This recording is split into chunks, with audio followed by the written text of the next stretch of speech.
Are you ready? It's the Roundtable with me, Robert Bannon.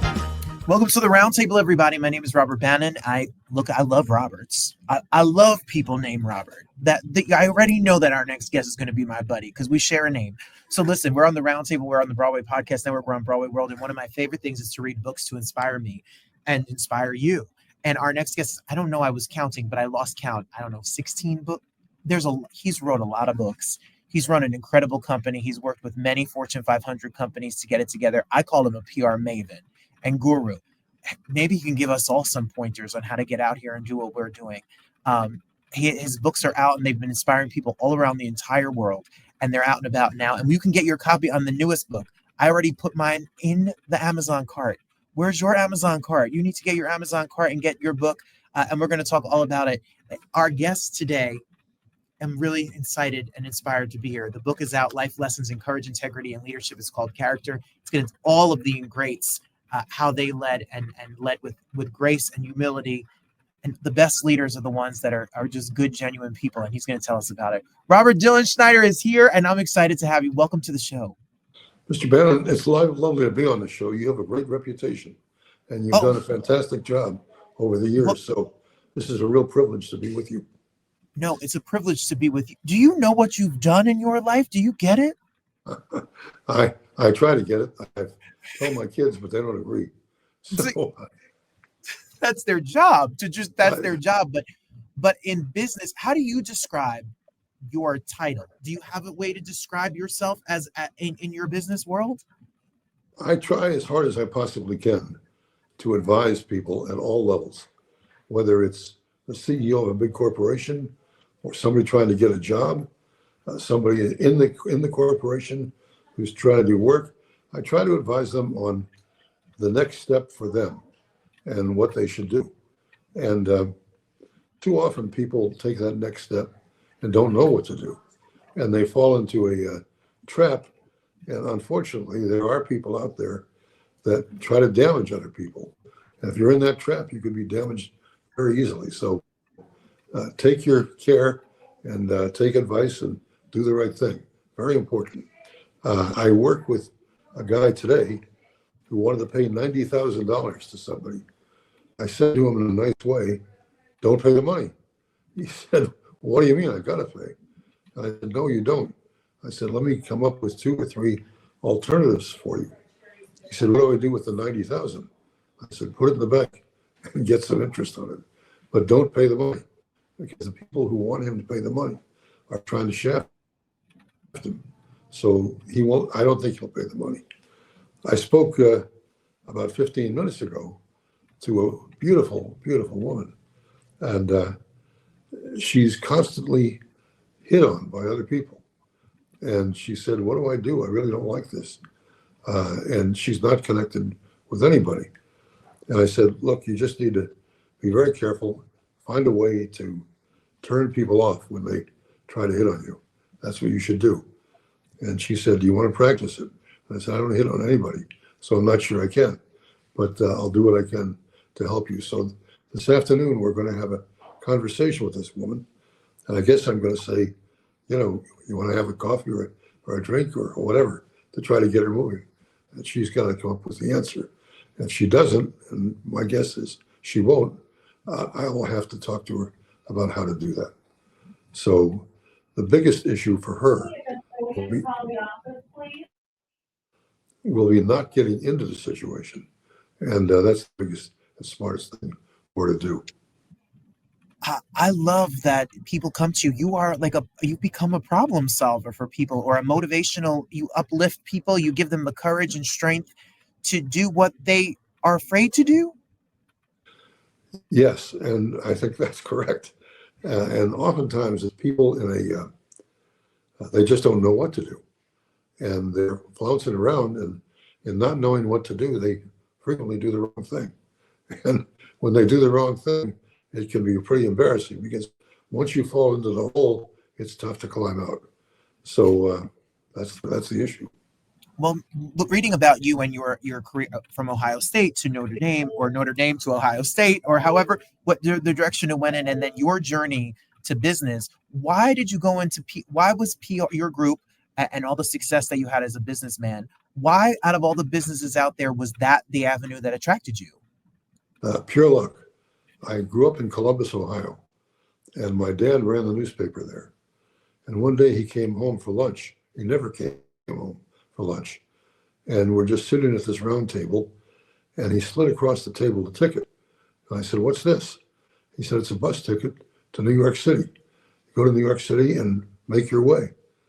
And I said, "But Dad, I don't know anybody in New York." He said, "You'll figure out how to meet them." So I did take the Trailways bus to the Port Authority terminal, and I then walked over to Times Square. And if you've been in Times Square, Bob, you've met some curious people, I'm sure. But I did meet a guy who told me, and he's very well connected, you don't belong in Times Square. You don't belong on Broadway.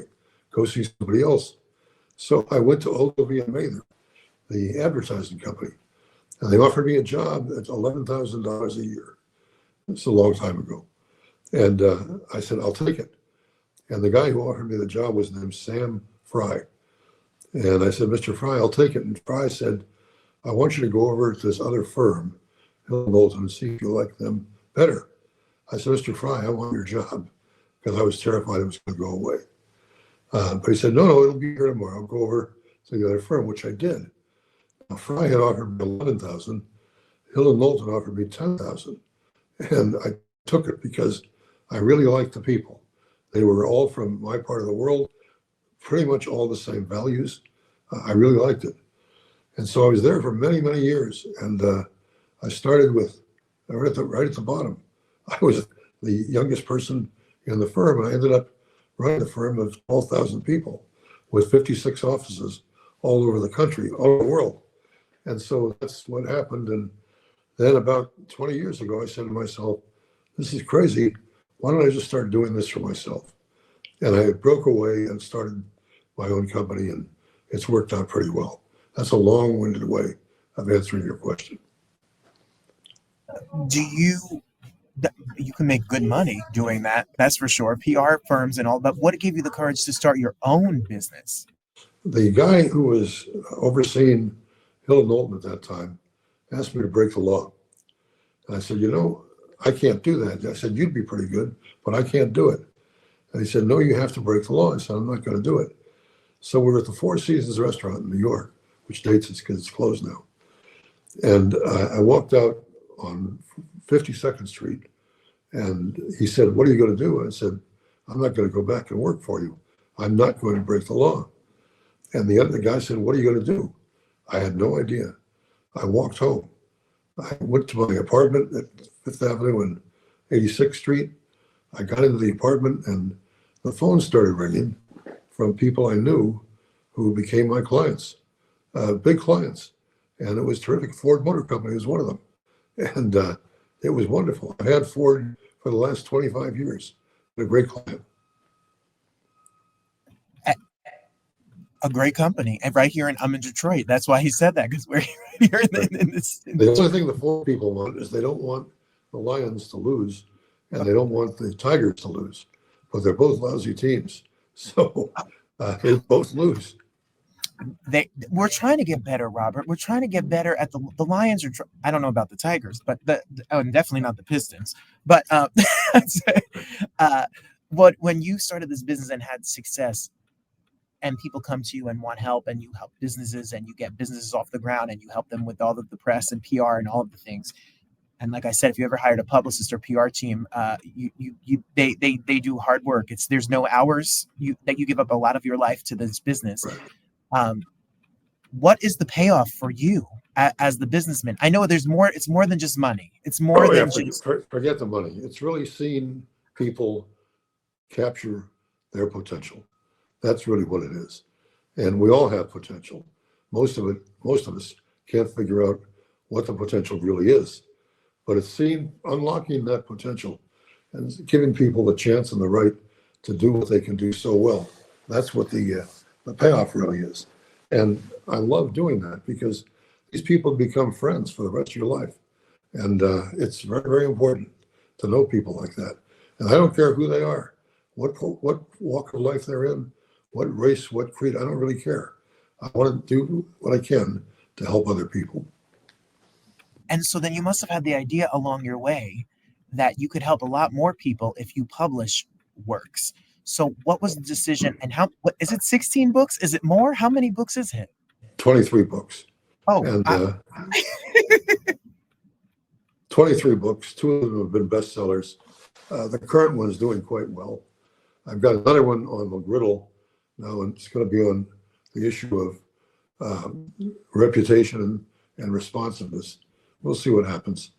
But I wanted to make some extra money. I wanted to get my reputation out there. I wanted to let people know that there were ideas that are different from what they normally deal with. That's why I wrote the books. And writing the book is fun. I remember interviewing Colin Powell, very famous former Secretary of State, General Powell. Well, I used to live in 5 Tudor City Place in New York. And Powell used to walk by the apartment on his way to work at the UN. And I said to him one day, I walked out of my apartment building. I said, "You're General Powell." And he looked at me like I was crazy. I said, "I'm Dilenschneider. I'd like to spend a few minutes with you." And we went into a park across the street, spent 3 hours talking about Powell's view of life and all the rest of it. So that worked out pretty well. What I've done since then, just quickly, Robert, is I've tried to find people who are really deserving of attention. And there's a man named Lou Gehrig who played first base for the Yankees, 2,100 games straight. Babe Ruth was the guy that got the attention, but Lou Gehrig was the great player. And at the end of his career, very famous, Gehrig said in a movie, "I feel like the luckiest man on the face of the earth." And of course he was. But I like to find people like that. I like people, men who have found insulin, which is helpful to tens of millions of people, never sought exposure. I said to him, "Look, you got to get some exposure for this." He said, "No." He said, "As long as the insulin's out there, people are using it, that's my goal." So I felt really terrific about that. And to a little degree, well, not a large degree, I was part of that process. Valéry Giscard d'Estaing used to run France. And Valéry Giscard d'Estaing tried to create the European Union before it was even a glimmer in people's eye. And I got together with him and a man named Helmut Schmidt, who at that time was in Germany. And we talked about what the European Union could do. And they both said, Giscard said this, he said, "This won't work, and I will sacrifice my career." And he said, "But I'm going to try." And we did try. And eventually today, we have the EU. I don't know how the EU is going to help the poor people in Ukraine. I don't know what they're going to do about Putin. I don't know what their reaction is going to be to the man in Washington, Donald Trump. But I know they're out there and they're going to try. I know that for a fact. And the fact that you have the inside track or have relationships and built relationships with people is astounding. It's astounding. I know that's some Rolodex, but that's due to your ability to motivate people to do their best. Try to do that as hard as I possibly can. Tomorrow is my son's birthday. He's 39 years old. I'm giving him the great books of the Western world. And my wife said, "Nobody's going to read these books." I said, "Yes, this boy will do it." There are more than 50 books in the series. And I said, "There are great ideas in these books.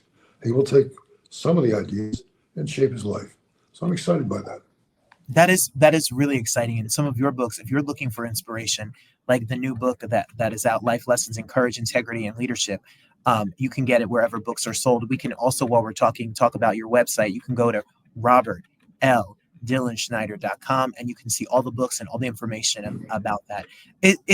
What do you think is, and the book, by the way, the book that you just have out is profiles and all sorts of amazing people that you can get inspiration from. You pulled out all the facts and for us to get right to the nitty gritty of what they've done. Right. So the person I really wanted to interview, I was unable to get her, was Gertrude Stein. And Gertrude Stein used to say, "I live in Paris. My home is in the United States, but my life is in Paris." I really wanted to interview her. Couldn't do it. Couldn't get her to sit down.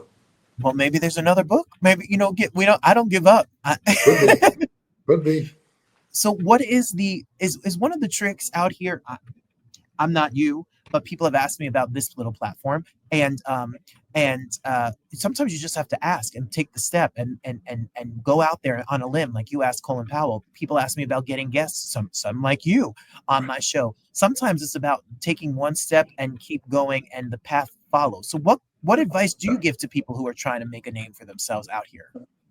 Don't take it yourself seriously. Look at the person you're trying to deal with and take them seriously. Understand what their motivation is, how you can help them. If you do that and then actually step forward and make something happen, your life will be very, very different. Don't be greedy about yourself. Don't look for personal adulation. Just don't do it. And but help the other person on the other side of the table. You'll find it's much more rewarding than some story in the New York Times or the Detroit News. Yeah, agreed, 100%. So this book that you have out now, who is it for? Who would best benefit from gifting a copy? I'm sure buy a copy and then give a copy to somebody who needs a thumbs up or a little help.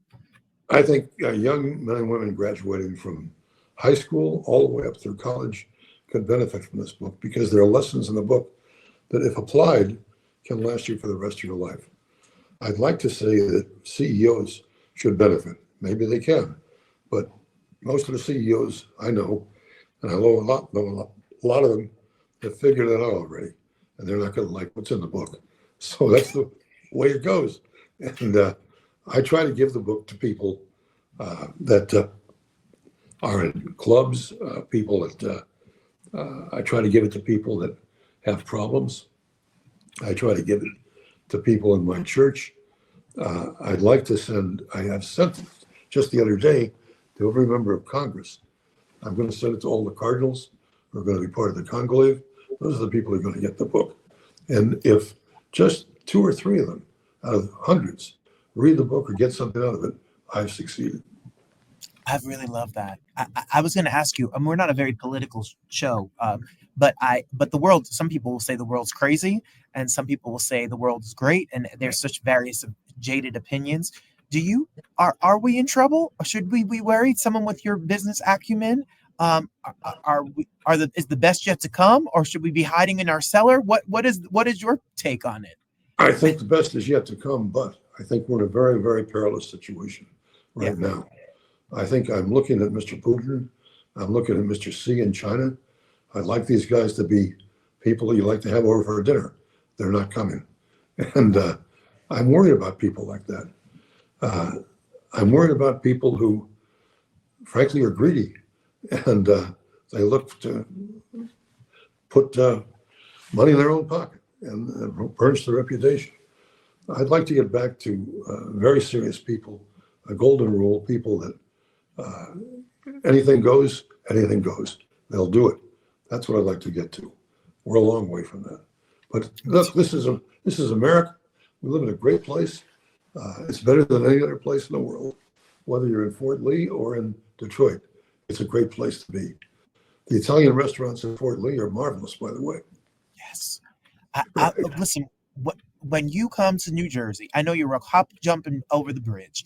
When you come to New Jersey, I'm taking you out to a good Italian restaurant in Fort Lee, New Jersey. That's a deal. I'd love to do that. I really would.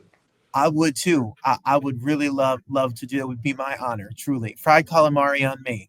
Fantastic. That's a deal. I've been asked what I want for dinner, and I'm now going to say fried calamari. That's good. Perfect. It's perfect. Perfect. You say you have more books. You have more things coming out. Do people follow you?